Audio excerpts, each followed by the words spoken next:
Back now, for the first time in 24 years, there won't be an Oppikoppi music festival this year. So the 25th edition of the festival has been cancelled due to crime experienced in recent concerts across the country. Now, organizers say it will be back next year. However, for more information on this, I'm joined in studio by Thereso Selesho, who's from Matchbox Live, one of the organizers. Thereso, I bet you that there are viewers right now that are absolutely upset with you cancelling this and citing crime as a reason for cancellation. Tell me what your realities have been so far. Yeah, the realities have been tough, and it's a sad thing for us to be in a position where we've had to postpone the festival till 2020 due to the realities that we've experienced over the past 2 years.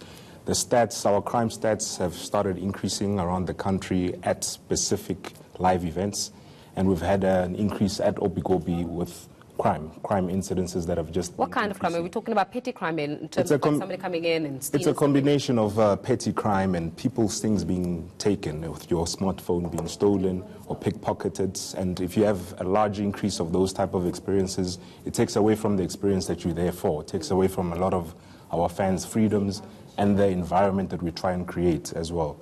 So that's why we've decided to... But as event organizers, is safety and security around or in a concert not the first priority? I mean, never mind the musicians that you bring in and the artists that you bring in and creating the atmosphere for a good time and therefore more spending. But surely as event organizers of any festival, because the issue of crime is not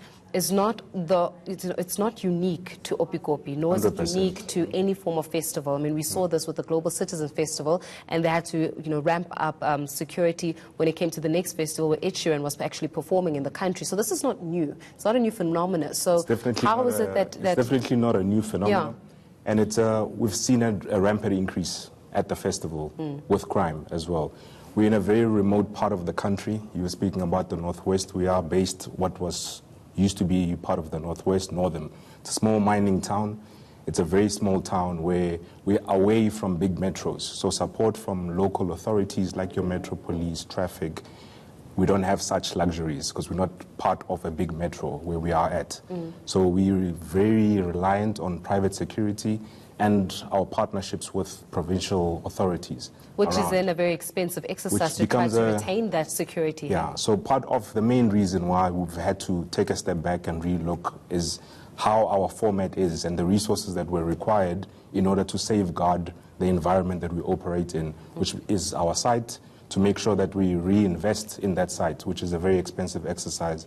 And after doing the commercials, it just didn't make sense to take that punch this year and rather take a step back, reassess everything that goes into the festival and look at doing something in the following year as well, in order to produce the product that we are used to producing, a product of high quality as well. Safety and security is one of the most important things when we're planning our events like Oppikoppi as well.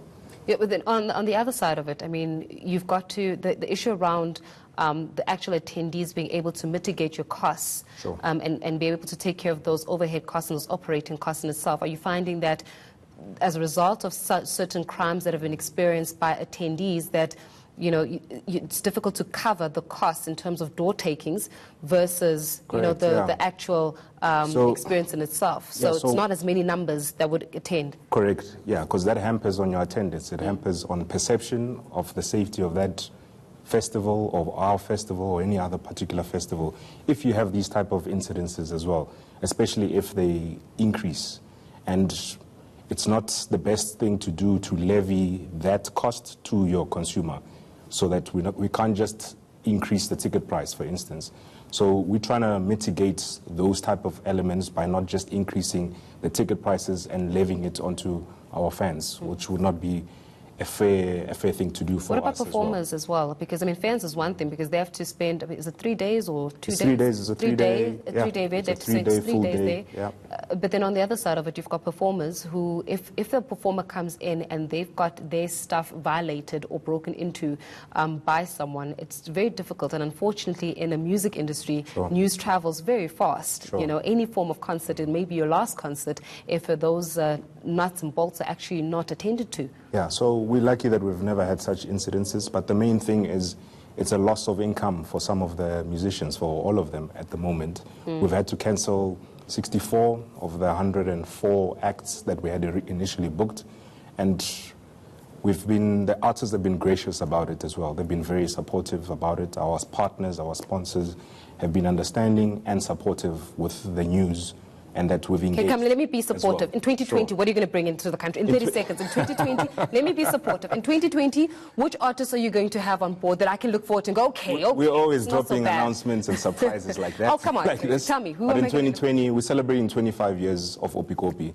It's been an amazing journey. It's a festival that's very close to South African fans and music fans and the music community in general as well.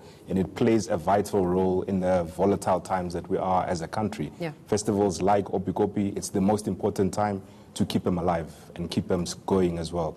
Culture has never been as important as it is today as well. So that's why we're going to fight the good fight. We'll be back in 2020. Yeah, but then you see, you've just given me a PR speech. I've just asked you which artists are performing, and you've gone completely off the script. But I will allow you. Keep your eyes on the interwebs. For the purpose of the surprise as well. We're speaking to Thereso Selesho, who's from Matchbox Live, who's one of the organizers, speaking about the cancellation for 2019, according to him, of the Oppikoppi Festival. Now,